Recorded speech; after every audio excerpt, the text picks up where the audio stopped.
Greetings, Webbies. We've created our basic HTML5 page, the content, because HTML is about content, and now we're going to be working on the presentation, which is the CSS, or the style sheet. We're going to start with an external style sheet, so let's create one.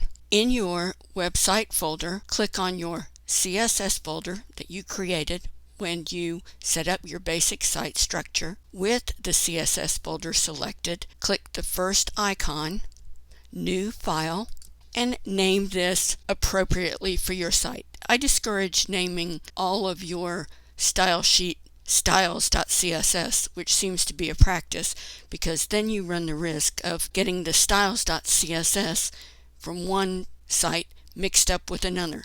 So I suggest you name your CSS something brief and descriptive for your site. So I'm going to name mine demo.css, and I'm going to click enter. Now the first thing I'm going to do is add some special rules at the top, and let's talk a little bit about rules to begin with. We have our CSS basic rules that consist of a selector and then the declaration, which is a property and a value. So the first thing that we're going to do is zero out the browser style sheet default margin and padding, because every browser has its style sheet that it applies to a page if there are no styles applied at that time. For example, a basic marked up HTML5 page with browser styles applied because no others had been added by the creator would look something like this. Whereas a page with the margins and paddings zeroed out takes the control away from the browser and gives the margin and padding control to the web developer, us. There is no need to zero out borders because the border has a 0 default setting anyway. I much prefer being in control, don't you? Next, we'll change the default box sizing content box, where only the content is used for the width calculation, and you have to keep track of padding, border, and margin to make sure that your size does not overflow the area that you have. Instead, we'll be changing that to box sizing border box, which includes padding, content, and border, and it's more intuitive. To conform with the newest of best practices, we'll also add box sizing inherit. Tells all other elements and pseudo elements to inherit their box sizing.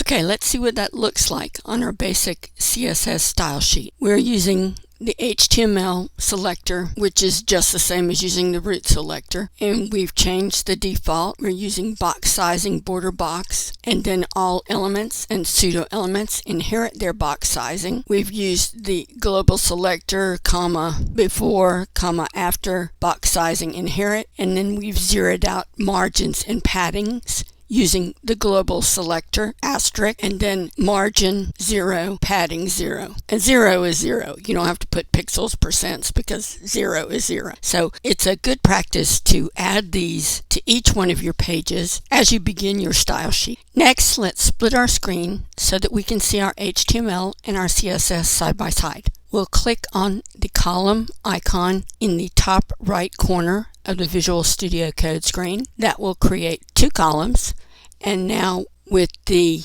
column selected, I'm going to click on my index.html page so I can see the HTML on one side and the CSS on the other side. That's very useful. Let me make these columns just a tad bigger. So the first thing I need to do is connect these together. I'm going to put my cursor in the HTML at the end of line 6 after the title closing tag, before the head closing tag. And now either you've memorized how to connect your style sheet and your HTML together, or you've memorized the easy step using Emmet to help you out. So you're going to just start typing link, L-I, and now right away we see link CSS in the drop-down box that pops up. And that's going to give us the correct code that we need to connect the style sheet with our HTML page. but it's using placeholder, and we need to delete all of this because our style sheet is inside a CSS folder. So we're just going to go back to our cursor inside the opening and closing quotes, and we'll type CSS. And as soon as we type our /, it should show us the names of the style sheets that are available to connect to. We've just got one at the moment, but at some point we might have several. So now we've connected our CSS style sheet to our HTML page. Okay, now let's do one more thing before we preview so that it's really obvious that our style sheet and our HTML page are connected. We're going to give the body a background color. So with the body selector and then space, open curly bracket, and it'll close automatically. We'll hit enter, enter. Now we're going to add a declaration with the property of background color. I just click B and I see my options thanks to Emmett. And then I see some color name options, and I'm going to pick burly wood. This way, when we preview our page, it'll be super obvious that our connection has worked. Now, thanks to the opening browser plugin that I've added, I can click anywhere on my HTML page. I can right click. I can scroll down to either open in default browser or open in other browser. I'll click open in default browser. And then you can see I've previewed my HTML page. Margins or paddings, and paddings are gone because I zeroed those out in my CSS external style sheet, and I can see that my burly wood background has been applied. Now you've successfully created, set up, and connected your CSS style sheet. Congratulations!